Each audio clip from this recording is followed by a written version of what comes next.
Jadi kunci resep bahagia apa? Istighfar dan bertobat. Nah, cara memahami ayat ini, kita jangan pernah melihat masa lalu seseorang, tapi lihat hari ini dan lihat masa depan. Jangan pernah melihat masa lalu. Bahkan seorang pelacur pun kadang bertobat dan mempunyai anak-anak soleh. Saat itu Allah menurunkan rahmatnya. Kasihan anak ini, ngaji dari kecil hanya terpikat dengan wanita dan hina. Cara saiki ngene. Lah yo ngaji ya ono ya hene. Mosok kok terpikat karo wadah uyah ngono. Dihinakan dia. Mau ada uban, ada rambut yang berwarna putih. Rasulullah menjawab, sayyabatni hudun wal waqi'ah wal mursalatu wa amma yatasaalun wa idza syamsu kuwirat. Yang menyebabkan rambutku putih ini adalah ketika turunnya surat Hud, surat Waqi'ah, surat Al-Mursalat, surat Amma Yatasaalun, dan surat Idza Syamsu Kuwirat. Beberapa ulama menerangkan kenapa surat Hud, surat Waqi'ah, Mursalat, Amma Yatasaalun, dan Idza Syamsu Kuwirat ini disebut oleh Rasulullah sesuatu yang menyebabkan rambutnya putih. Itu satu bahasa kinayah, karena di dalam beberapa surat ini diterangkan banyak ayat-ayat yang menerangkan kiamat. Jadi coro wong mukmin mikir kiamat sampai rambutnya apa? Putih. Nek sampean iling surat Waqiah iling apa? Lah ya, wong iling surat Al-Waqiah kok tambah iling kebutuhan. Tambah ayat surat kekayaan. Memang di dalam hal itu pun terjadi ikhtilaf di antara para ulama. Kenapa Rasulullah menyebut di ayat ini sayyabatni hudun wal waqi'ah wal mursalat wa amma yatasaalun wa idza syamsu kuwirat. Rawahu At-Tirmidzi. Kenapa di ayat ini Rasulullah Al-Waqi'ah itu termasuk surat yang menyebabkan rambutnya putih. Tapi di ayat yang lain Rasulullah menyebutkan siapa yang ingin hidupnya kaya, maka mulazamah membaca surat apa? Al-Waqi'ah. Artinya surat Al-Waqi'ah itu nerangno apa? Kiamat. Nerangno kiamat, isine swarga, isine neraka. Nah itu aslinya kan ketika segala kesedihan apapun, ketika ingat kiamat, maka kesedihan itu akan hilang. Karena sak repot-repotnya kita di dunia, itu pasti masih repot besok di hari kiamat tuh ya. Akhirat ini cek bahas pakai wal kiamat. Paham nih maksudnya ya? Nah, jadi sayyabatni hudun wal waqi'ah wal mursalat wa amma yatasaalun wa idza syamsu kuwirat. Makanya surat Hud ini termasuk surat yang nanti menceritakan tentang kiamat sebagian. Alif Lam Ra. Alif Lam Ra itu hanya Allah yang mengetahui artinya. Orang Arab juga nggak tahu, orang yang ahli balaghah juga nggak tahu.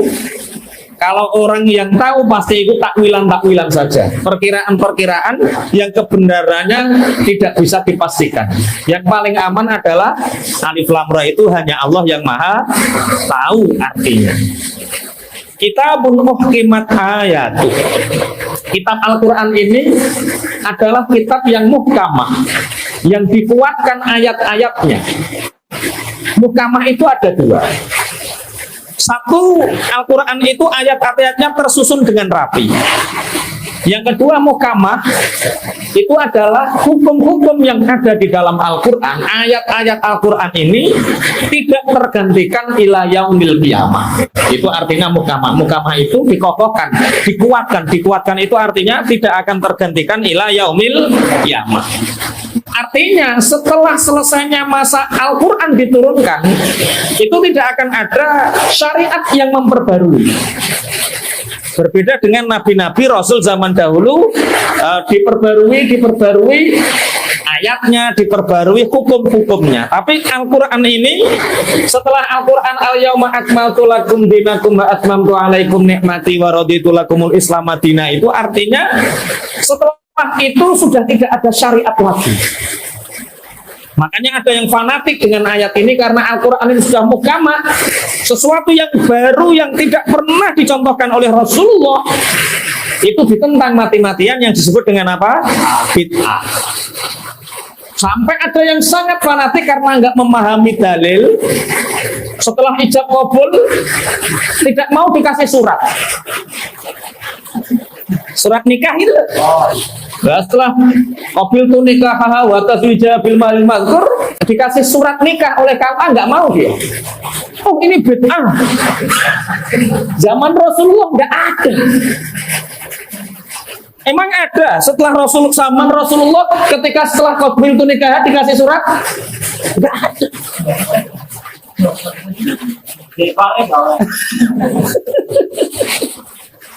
Agama ini sudah sempurna, jangan diperbarui lagi. Nikah ya nikah, jangan pakai surat.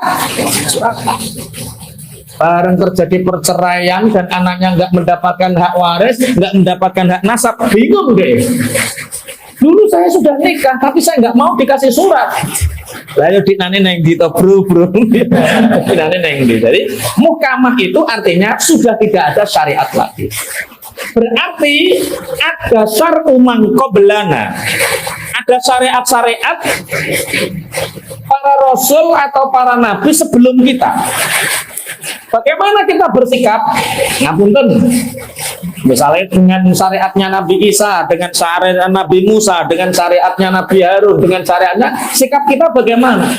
Kita mengimani adanya kitab yang diturunkan kepada mereka, kita mengimani ada syariat yang diturunkan kepada mereka, tapi kita tidak wajib mengamalkannya kecuali syariat itu dinas oleh Al-Quran dan ditahqiqkan oleh perilaku Rasulullah Muhammad SAW. Satu contoh, jadi ono loro syar'u man qablana sikap kita. Yang pertama seperti puasa. Ayatnya ya ayyuhalladzina amanu kutiba alaikumusiyam kama kutiba alal ladzina min qablikum la'allakum tattaqun. Berarti puasa ini mulai zaman nabi-nabi terdahulu mereka sudah diwajibkan berpuasa. Kita sampai hari ini juga wajib puasa. Berarti puasa karena diterangkan oleh Al-Qur'an dan Rasulullah melakukan, berarti kita juga wajib puasa. Apalagi syariat yang mulai dulu sampai hari ini tetap pembunuhan. Faba'atsallahu ghuraban yab'atsu fil ardi liyurahu kaifa yuwari sawata akhi. Ketika Qabil membunuh Habil, kemudian Allah mengutus gagak kontakur-takur menguburkan dan sebagainya. Akhirnya syariat mulai Nabi Adam tentang pembunuhan. Min ajli dzalika katabna ala bani Israila annahu man qatala nafsan bighairi nafsin aw fasadin fil ardi faka'annama qatalan nasa jami'a. Hukum pembunuhan itu sama. Siapa yang membunuh dia juga harus dibunuh. Namanya kisos. Itu mulai Nabi Adam sampai Nabi Musa sampai kita hari ini ada kisos. Walakum fil kisosi hayatu ya ulil albab la'allakum tuflihun. Kisos itu ketika ditegakkan maka hidup kalian sebenarnya akan bahagia. Kisos itu ketika ditegakkan maka pasti orang-orang itu beruntung kalau kisos ditegakkan. Karena kisos tidak ditegakkan, sekarang orang korupsi dengan ratusan miliar pun enjoy saja. Karena tidak ada efek jera. Seandainya koruptor dipotong tangannya satu saja, maka orang yang terpotong tangannya akan terjadi ihana, akan merasa malu, sehingga orang sangat akan berhati-hati sekali, sehingga uang negara aman, uang rakyat aman. Itu jenenge tuflihun. Itu yang pertama. Berarti ada syariat mangkoblana, syar'u mangkoblana ini ada yang dilakukan seperti puasa, seperti apa? Kisos, seperti khitan. Khitan itu milah Ibrahim, ada yang mengatakan milah Adam. Dahulu sekali khitan itu. Apa nih saatnya khitan? Babuti ulu kelek. Itu milatu Ibrahim. Ngetok kuku itu milatu Ibrahim. Coba seandainya itu tidak disyariatkan, wah halah. Kuku Musa macan-macan, kelek Musa. Wah. Makanya orang Ahlus Sunnah wal Jamaah itu lo senang.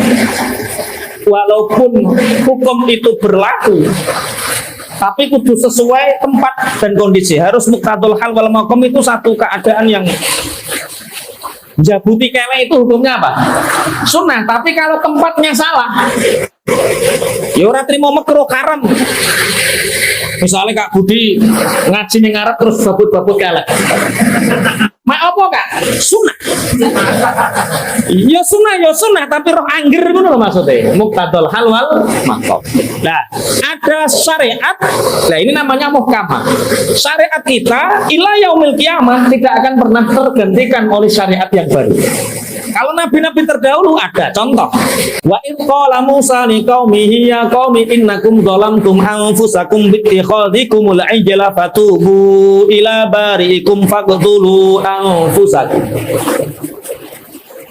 Hukuman kemaksiatan yang dilakukan oleh kaumnya Nabi Musa itu ketika mereka nyembah pedet emas, satu kesalahan untuk menghancurkan dosanya itu dengan apa? Membunuh dirinya sendiri. Jadi zaman Nabi Musa itu ketika umatnya mengingkari perintahnya Allah, Nabi Musa naik di Tur Sina, dapat kitab, pulang ternyata sebagian kaumnya itu nyembah pedet emas. Apa hukumannya? Faqtulu anfusakum. Disuruh membunuh dirinya sendiri. Kalau ingin dosanya diampuni harus bunuh diri. Tidak tega, disuruh membunuh temannya, ada yang anaknya, ada yang sahabatnya, ada yang pakde paliknya. Masih tidak kok apa yang mentala ya pokok tidak mentala. Ya tega. Ya, akhirnya tidak tega, tidak mentala. Itu Allah mengirimkan mendung limengan, angin kencang sehingga mereka dengan sendirinya saling membunuh. Itu hukuman syariat nabi-nabi terdahulu. Yang sulit adalah akhirnya sekarang tidak. Kalau kita melakukan dosa, kita apa? Tobatnya dengan apa? Istighfar, dengan meninggalkannya. Akhirnya sampai kendel melakukan itu dosa. Wah, barokah umat Kanjeng Nabi Muhammad sallallahu alaihi wasallam. Yang paling sulit itu mulazamah ala thaharah. Umatnya Nabi Musa itu wajib menjaga kesucian. Kalau perang najis dipotong. Atau kainnya terkena najis dipotong. Sulit. Sedangkan hari ini kita syariat kita kalau badan kita terkena najis apa? Dicuci. Baju dicuci. Milih penak umat Kanjeng Nabi Muhammad apa Nabi Musa? Penak umat Kanjeng Nabi Muhammad. Sampai Nabi Musa itu arep ingin jadi umat Kanjeng Nabi Muhammad sallallahu alaihi wasallam. Niku jenenge napa? Kitabun muhkimat ayatu. Jadi Al-Quran itu kiamat. Ada yang mengatakan muhkimat ayatu itu disusun dengan rapi. Itu saya baca di terjemahnya Indonesia Depan, disusun dengan rapi. Keterangannya banyak. Cuma di beberapa tafsir, seperti tafsir Nawawi, itu muhkimat ayatu ay muhkamatun ahkamu. Hukum-hukum syariatnya itu akan dikokohkan ila yaumil kiamat. Buat lo lajengan. Summa fussilat min ladun hakimin khabir. Kemudian diterangkan bahwa Al-Quran ini adalah betul-betul diturunkan dari Allah yang maha bijaksana, Allah yang maha mengetahui segala keadaan. Jadi malam ini kita punya dua agenda acara ya. Yang pertama ngaji rutinan tetap. Yang kedua karena memang sudah tidak bisa dicarikan hari yang lain. Jadi malam ini yang separuh jamaah di Masjid Kapas karena ada pelatihan takmir. Biar takmir itu menjadi orang yang memakmurkan masjid, bukan orang yang menguasai masjid. Biar bagaimana masjid itu tidak sekedar dibangun secara fisik, tapi bagaimana masjid itu menjadi ramai, betul-betul makmur. Anak kecil suka ke masjid, anak remaja suka ke masjid. Ini alhamdulillah tim pondok sudah ada yang istilahnya betul-betul di training, dan kita kirim sekarang ke Kapas. Bagi teman-teman takmir yang menjadi jamaah di sini, kalau ingin nggak apa-apa. Takmirnya bagaimana disulap masjid itu, bukan disulap ya. Metode bagaimana cara memakmurkan masjid. Orang sekarang riba pakai metode, kemungkaran pakai metode, jualan mungkarot pakai metode, bahkan pelacur di media sosial pun pakai metode. Mas Dimas apal caranya gambar? Caranya. Kalau kita pelaku kebaikan tidak terus-menerus kontinu dan tidak pakai metode, masjid akan kosong dan hanya akan jadi monumen. Makanya kita doakan semoga malam ini acaranya berjalan dengan lancar, dan nanti masjid-masjid yang lain bisa bergabung dari tim pondok datang ke masjid yang menginginkan. Opahnya berapa Pak Yai? Gratis. Tak kok opah ya gue, gratis. Umpama di Balongrejo gratis, neng Swalo gratis, karek takmire gelem tora. Soalnya kadang-kadang sing repot takmire. Orang iya karena merasa jadi penguasa, bukan orang yang khidmah nenggone masjid, khidmah nenggone Allah. Pun kula lajengan. Nah, makanya hari ini sebagian jamaah kita separuh ya itu di Kapas. Allah ta'budu illallah. Ayat Al-Quran ini dikokohkan, syariat Islam ini akan kokoh ila yaumil kiamah. Inti daripada kalimat ayat itu apa? Allah ta'budu illallah. Kitab Al-Quran ini adalah kitab yang menyerukan agar kalian semua menyembah kepada Allah. Berarti intinya mengajak kepada tauhid, mengajak kepada hanya menyembah Allah, tidak menyekutukannya. Innani lakum minhu nadhiru wa basyir. Rasulullah Muhammad Shallallahu Alaihi Wasallam mengikrarkan dirinya bahwa tentang siksa Rasulullah memberi peringatan, tentang surga Rasulullah memberi kabar bahagia. Makanya ngaji harus fair. Ngaji ku yo guyon, yo dikai seneng, yo dikai susah. Maksudnya susah diberi peringatan bahwa ada dalam koridor-koridor tertentu yang salah. Wa anistaghfiru rabbakum thumma tubu ilaihi yumatti'akum mata'an hasana thumma tubu ilaihi yumatti'akum mata'an hasanan ila ajalin musamman wa yu'ti kulladhi fadlin fadlah. Wa in tawallaw fa inni akhafu alaikum adzaba yaumin kabir. Ilallahi marji'ukum wa huwa ala kulli syai'in qadir. Wa anistaghfiru rabbakum. Dan beristighfarlah kepada Tuhan kalian. Istighfar itu meminta ampunan. Summa tubu ilaih, kemudian bertobatlah kalian. Yumatikum mata'an hasana. Kalau kalian mau beristighfar, kalau kalian mau bertobat, maka Allah akan memberikan kebahagiaan. Kebahagiaan yang sempurna ila ajalin musamma, sampai waktu yang telah ditentukan. Waktu yang ditentukan maksudnya hari apa? Kematian kok kiamat. Yo kiamatmu dewe maksudnya. Beristighfar kemudian bertobat. Siapa yang beristighfar dan bertobat, maka dia akan diberi kebahagiaan yang sempurna. Kebahagiaan yang sempurna sampai kapan? Sampai waktu yang telah ditentukan. Waktu yang ditentukan maksudnya al-maut, sampai kematianmu. Wa yu'ti kulladzi fadlin fadlah, dan Allah memberikan anugerah keutamaan kepada orang-orang yang memberi atau yang melakukan kebaikan. Kulladzi fadlin fadlah. Wong sing duweni amal utama dikai ganjaran keutamaan. Dari sini terjemah mawon pun paham. Jadi kunci resep bahagia apa? Istighfar dan bertobat.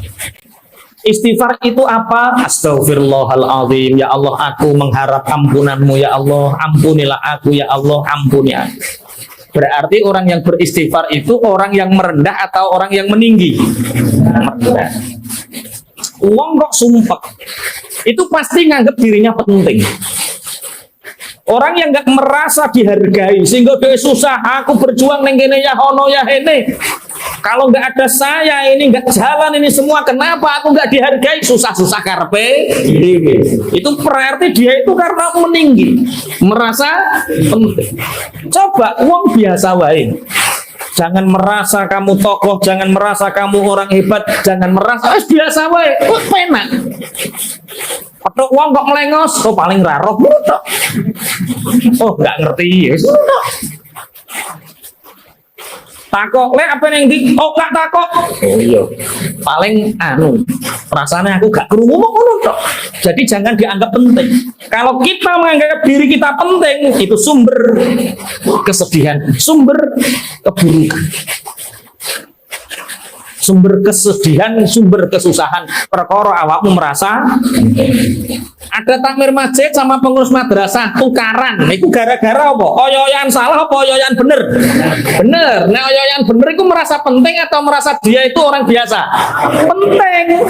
Mulanya terjadi royoan gontok-gontokan itu. Makanya kebahagiaan satu, beristighfar. Wa anistaghfiru rabbakum, selalulah meminta ampun kepada Tuhanmu. Kamu itu bukan siapa-siapa. Kamu itu sangat lemah di hadapan Tuhan. Kita bisa melakukan kebaikan seperti ini, bisa ngaji, bisa sholat karena apa? Pertolongan Allah, taufiknya Allah. Beristighfar. Summa tubu, setelah beristighfar bertobatlah pada Allah. Makanya hidup itu jangan memandang yang dulu. Masa lalu biarlah jadi masa lalu, tapi raih masa depan dengan segala kebaikan.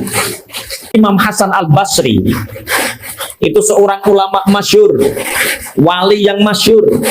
Dulu ternyata preman. Preman kono karo Mas Dimas. Preman kono Imam Hasan Basri. Loh, Imam Hasan Basri ku senengane traveling ku. Iya, jalan-jalan. Tapi yang bayar orang gratisan ngoyo iki. Traveling gratis.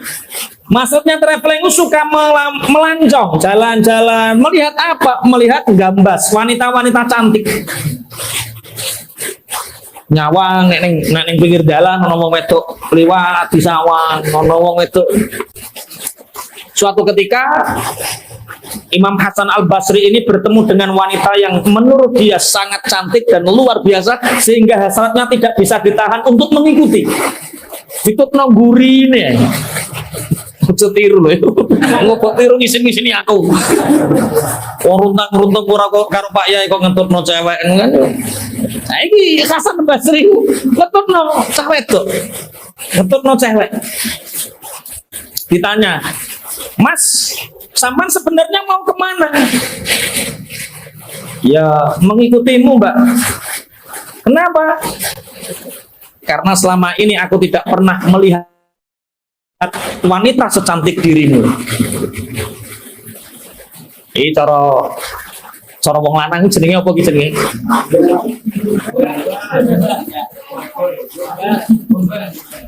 Gombal. Serigala berbulu apa? Domba. Serigala berbulu kucing. Karena aku melihat tidak ada orang wanita yang secantik dan sesempurna dirimu, Mbak. Lah terus, ya aku akan ke rumahmu. Ya wes ayo ning omah. Ditanya, apa yang membuatmu engkau tertarik kepadaku? Matamu yang begitu indah. Cara saya, matamu yang begitu jelita. Ya sudah, kalau begitu tunggu sebentar, nanti tak kasih apa yang kamu inginkan. Imam Hasan Al Basri itu mikir, wah, wis kena. Ternyata wanita ini masuk ke dalam kamar, kemudian pembantunya ini menemui Imam Hasan Al Basri. Kamu tadi meminta apa dari juraganku? Aku nggak meminta apa-apa, aku hanya memuji matanya yang sangat indah dan aku ingin memilikinya. Apa yang kamu inginkan dipenuhi oleh majikanku. Ini disugono talam, coro saiki piring lengser ditutupi karo kain, diterima oleh Imam Hasan Al Basri, dibuka, ternyata isinya motoloro. Ternyata perempuan cantik ini masuk ke kamar, matanya dicukel, dipanggil. Juraganku mengatakan bahwa seumur aku hidup, aku tidak ingin menjadikan salah satu anggota tubuhku menjadikan orang lain terkena fitnah. Dan sekarang aku telah terbebas dari fitnah itu.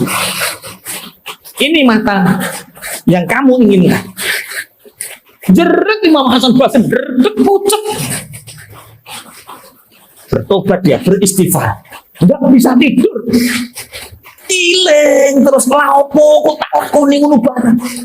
Iling istighfar sampai istighfar ini dia foto. Kembali ke rumah wanita yang mencungkil matanya itu dan rumahnya dikunci. Ditanya oleh Imam Hasan Al Basri, kemana si penghuni rumah? Si penghuni rumah ini telah meninggal dunia. Coro saya paling kena titanes, telah meninggal dunia. Imam Hasan Basri nangis, gara-gara aku mati, gara-gara syahwatku mati. Akhirnya dia beristighfar terus kepada Allah, memohon ampun kepada Allah dan bagaimana aku minta halal. Dia nggak tahu caranya minta halal. Akhirnya Imam Hasan Basri ini sholat nggak berhenti-henti, tahajud nggak berhenti-henti. Akhirnya dia bermimpi, di dalam mimpinya ini bertemu dengan wanita ini, dan Imam Hasan Basri meminta halal. Mbak, aku minta halal matamu, tolong maafkan aku. Jawab wanita ini, sejak pertama aku sudah memaafkanmu, karena berkah dirimu aku diampuni oleh Allah, sehingga aku penuh dengan kenikmatan. Sehingga wanita ini diampuni oleh Allah, dan Imam Hasan Basri ngaji ke berbagai ulama di belahan dunia ini, hartanya dihabiskan untuk ngaji, dan alhamdulillah Imam Hasan Basri ini menjadi orang yang mufti, fuqaha, dan terkenal min ba'dil auliya. Mantan preman. Ojo kok gondrong kok gak jadi wali. Gondrong ora dadi wali, wis repot yo wali. Ini baru kayak apa? Istighfar dan bertobat. Banyak cerita-cerita yang seperti itu, banyak. Ada seorang pemabuk. Ini saking akeh mabuk sampai gak sadar. Jadi memang mabuk itu loh, siapa sing tahu? Jadi mabuk sampai enggak sadar. Enggak sadar kalau di pinggirnya ini ada ular yang siap menerkam. Di seberang sungai sana ada seorang soleh. Seorang soleh ini tiba-tiba mau dientuk karo kala jengking. Menghindar dia, dikejar. Orang soleh ini mengejar apa? Kalau jengking, dikejar. Bareng dikejar, ternyata sampai batu untuk penyeberangan itu, kalau jengking ini mencolok. Neng dhuwure kodok. Kodok itu cepet mencolot. Akhirnya orang soleh ini cepet. Berarti godak loro, godak kodok karo godak kalau jengking. Ternyata sampai ada orang yang pingsan, baunya bau khamr, arak, dan di atasnya ada ular yang mematok. Kemudian kalau jengking ini nerjang ular ini, kemudian sama orang soleh ini digosok, Ngari ularnya, sehingga orang ini selamat. Kemudian pemabuk ini tahu, bingung, bingung, ular. Lah wong mabuk roh kayu perasaannya apa? Ular. Wong koncoku tahu ono sing mabuk gedang goreng karo tae wong ora iso bedakno. Nang bruk-bruyungan ono kuning-kuning nang dhuwur bruk. Wong bocah papat mabuk ora ngerti. Iki gedang goreng to tae wong lho. Sing sok tae wong kowe. Masa tae kok nang dhuwur bruk. Iki gedang goreng bantah-bantah. Tahun 90 piro kae. Tahun 95 mbok 96 bantah-bantah. Gedang goreng karo tae wong gak ngerti. Sampai bari desa Mayangkawi sih ketoke gedang goreng kok ya. Mbok balik dicekel nyet. Aduh tae wong. Mabuk. Lah ya wong kok senengane mabuk. Gedang goreng karo tae wong ora iso bedakno. Akhirnya pemabuk ini tanya sama orang soleh, apa yang terjadi terhadap diriku? Orang soleh ini menjawab, aku dikirim oleh Allah melalui kalajengking, aku goda kalajengking diselametno kodok, dan ternyata di atasmu sudah ada ular yang siap mematokmu, dan saat itulah kalajengking itu menyelamatkanmu. Wong mabuk ki mikir. Kamu mikir apa? Enggak tahu. Terus orang pemabuk ini juga tanya, lah kamu mikir apa? Wong jeneng wong mabuk takoki mikir apa ya ora ngerti ya. Aku hanya berpikir orang seburuk dirimu yang suka mabuk pun Allah masih menyelamatkanmu. Bagaimana dengan orang-orang yang taat? Bagaimana dengan orang-orang yang sudi menyembah Allah? Yang meluangkan waktunya menyembah Allah, yang segenap waktunya menyembah Allah, maka orang seperti itu dijamin akan diselamatkan oleh Allah. Allahumma amin. Akhir pemabuk itu banyak jalan menuju tobat, jalan menuju Roma ya. Ternyata banyak jalan menuju tobat. Ada orang yang bertobat karena diberi sakit, ada orang yang bertobat karena mau nikah gagal terus, akhirnya wis mendekat sama Allah saja. Akhirnya dikai jodoh karo ustad yang perkara wis katok golek dhewe ra anu. Ayo banyak jalan menuju tobat. Bahkan di beberapa kitab itu ada orang pezina. Dia satu hari bisa zina 2 kali. Itu wong kuat apa orang? Dia satu hari bisa zina 1 kali, bisa zina 2 kali, tapi dia seringnya 2 kali. Nah, dia tahu caranya, bagaimana dia bisa berzina 2 kali. Dia mengajak perempuan ini di tepi laut. Mohon cerita ini tidak untuk ditiru. Diajak di tepi laut. Setelah berzina, perempuan ini diberi sesuatu, pulang, orang ini mandi di laut, mandi jenabat. Setelah mandi jenabat, panggil wanita lain lagi. Beberapa waktu mandi lagi. Dan tempatnya selalu di laut itu. Senengannya adus jenabat neng segoro.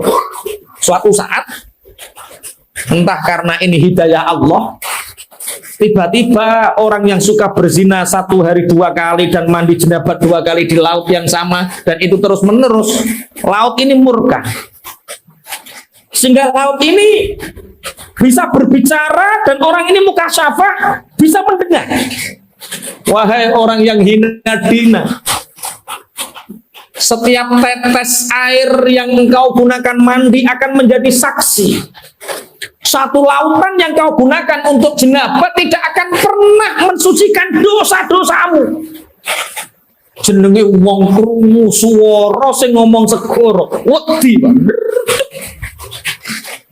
memalukan sekali. Lihatlah, ndelok ikut segoro penuh dengan mata yang melihat. Lah ayo lari dia, telanjang mulai.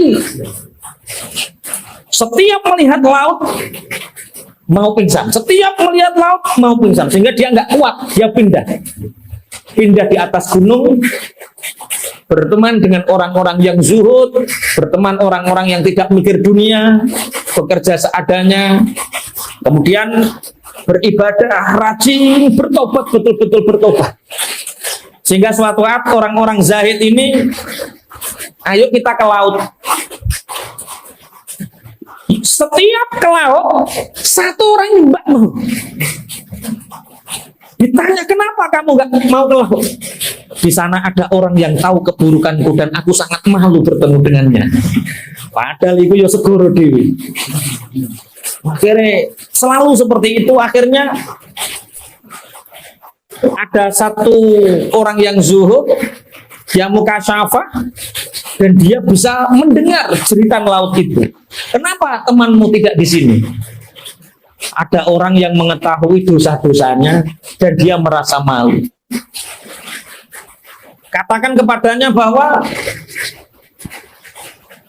air laut ini minta sebagai bentuk tebusan tobatnya setelah, jangan hanya air laut dijadikan mandi jenabah dari perzinaannya, tapi juga harus dijadikan sebagai mandi sebagai pertobatannya. Ojo kok wayah elek tok ning kene bareng ape ora gelem rene ngono. Akhirnya orang ini menyampaikan, akhirnya orang ini mandi di laut dan berjanji, aku akan mandi sebanyak aku melakukan perzinaan itu. Terus Allahumma shalli ala Muhammad wa anistaghfiru rabbakum tsumma tubu ilaih. Beristighfarlah kepada Allah, bertobatlah kepada Allah, yumatikum mata'an hasanah, maka Allah akan memberi kalian kebahagiaan yang baik, kebahagiaan yang sempurna. Jadi ternyata kuncinya bahagia itu cukup loro, napa? Istighfar dan tobat. Ternyata segala keresahan itu berasal dari dosa. Segala keresahan itu berawal dari mana? Dosa. WA-an gak nyaman, itu perkara WA-an sing bener apa sing ora bener? Kok pengalaman namanya? WA-an sing bener itu nyaman gak? Nyaman. Perjalanan yang nyaman itu perjalanan yang bener atau enggak bener? Bener. Sing ora bener, plus. Wes padha pengalaman ya. Berarti kebahagiaan itu dari istighfar dan bertobat. Nah, cara memahami ayat ini kita jangan pernah melihat masa lalu seseorang, tapi lihat hari ini dan lihat masa depan. Jangan pernah melihat masa lalu. Bahkan seorang pelacur pun kadang bertobat dan mempunyai anak-anak soleh. Kalau di kitab Duratun Nasihin itu dikatakan nabi, tapi di dalam hadis-hadis yang lain itu dimasukkan tidak mungkin seorang nabi terlahir dari pelacur. Makanya jangan katakan nabi, tapi katakan orang soleh. Wis tahu krungu ya ceritane pelacur duwe anak soleh. Jadi ada seorang abid, dia ngaji di salah satu syekh, cara zaman biyen rahib, di zaman Bani Israel rahib. Di sini tempat beribadah, di tengah-tengah ini ada wanita cantik jamilah, tapi dia senengane adol serabeh. Serabeh atau martabak gitu. Serabeh. Adol serabeh.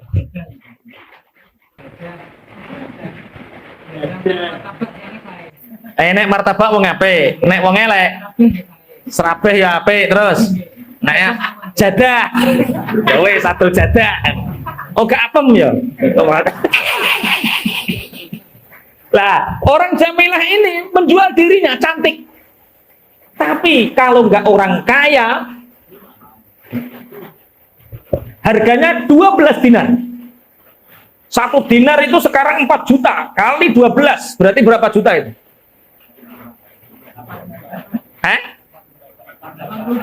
48 juta.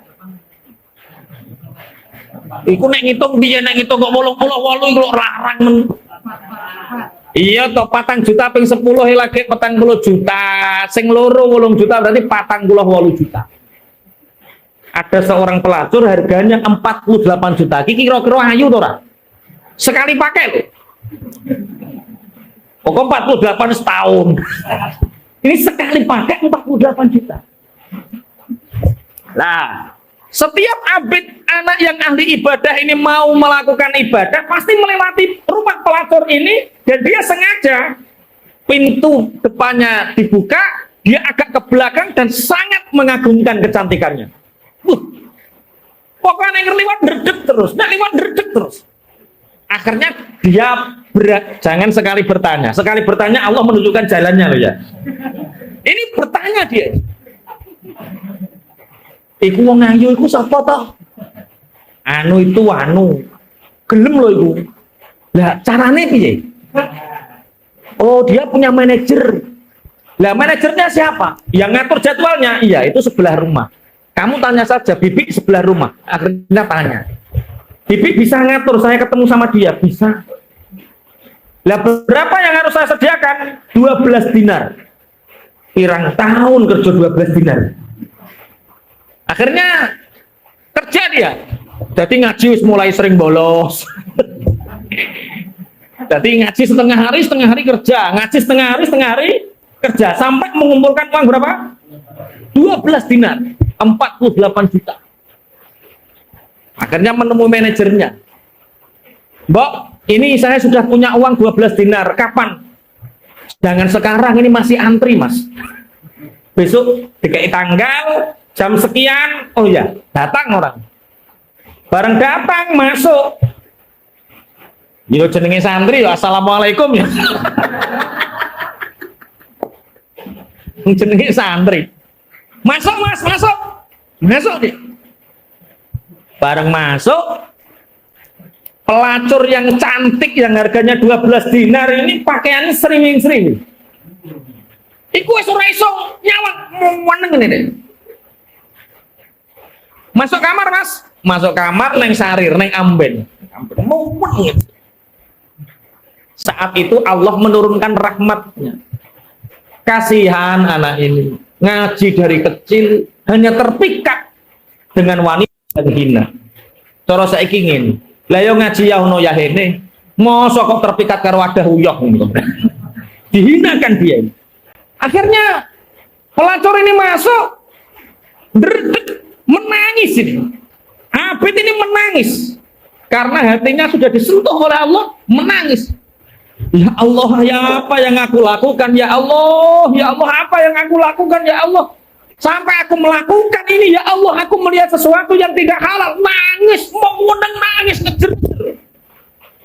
Bareng ngejer.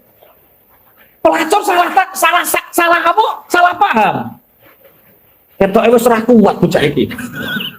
Langsung telanjang semaput. Loh. Pelacurnya telanjang langsung. Nek Mas Dimas nek eneng wong telanjang yo.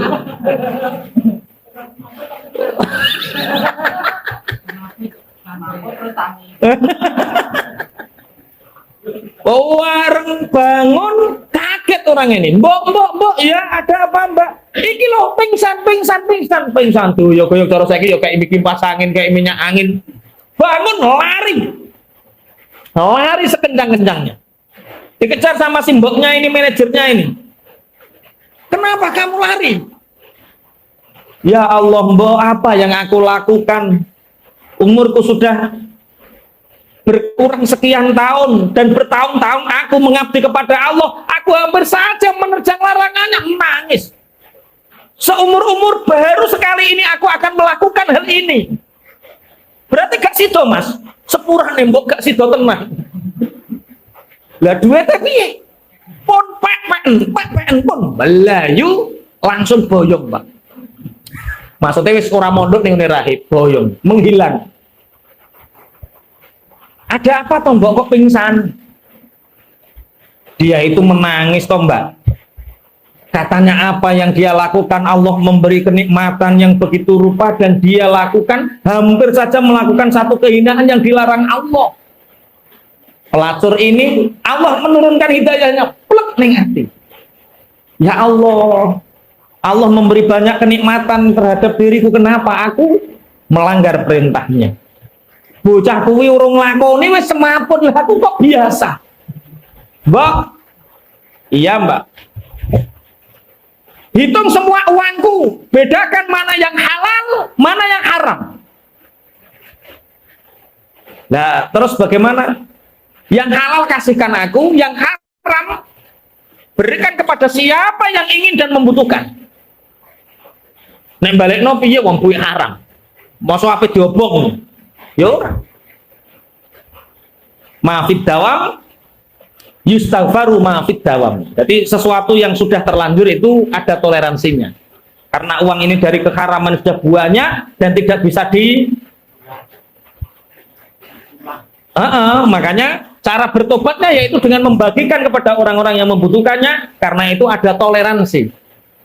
Kalau yang belum dilakukan tidak ada toleransi. Akhirnya, lah sampean mau kemana Mbak?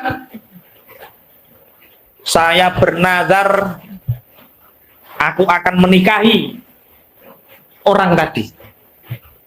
Cari kemanapun alamatnya.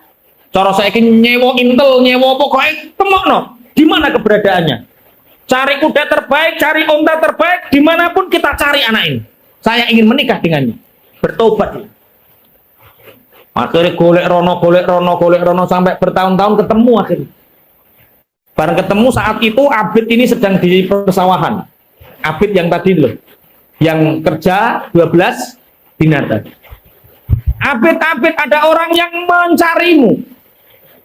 Orangnya cantik, kendaraannya mewah.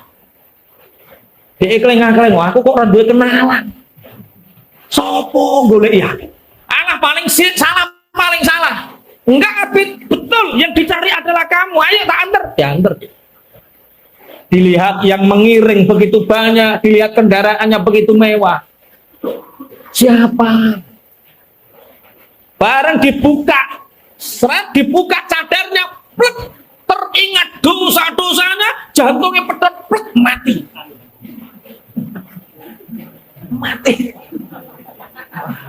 Orasi itu jadi apa? Oh biasa. Mati. Ini orang pingsan ini mati tenan kok pingsan. Oh gawe cerita. Iki nek gawe dongeng keliru ya to. Mati orang pingsan. Yang pertama pingsan, saat dilokalisasi pingsan, saat yang kedua ini mati. Pelacur ini mengatakan, mantan pelacur ini mengatakan, aku mencari bertahun-tahun, setelah ketemu ternyata mati. Lah bagaimana? Apakah dia punya saudara yang aku ingin menikah dengannya? Punya, dia punya saudara miskin. Nah, ini wong melarat udah gampang nih. Akhirnya menikah dengan saudaranya Abid ini orang soleh, terjadi pernikahan, dan dari pernikahan ini muncul banyak orang-orang soleh. Barokahi taubate seorang pelacur. Jangan pernah menghina orang yang pernah melakukan dosa. Ana wong ketoke wis apik, wonge takwa, bajune yo takwa, pakaiane yo takwa. Jangan pernah hina. Wes saiki tek ngono biyen piye. Jangan pernah seperti itu. Jangan pernah lihat masa lalunya.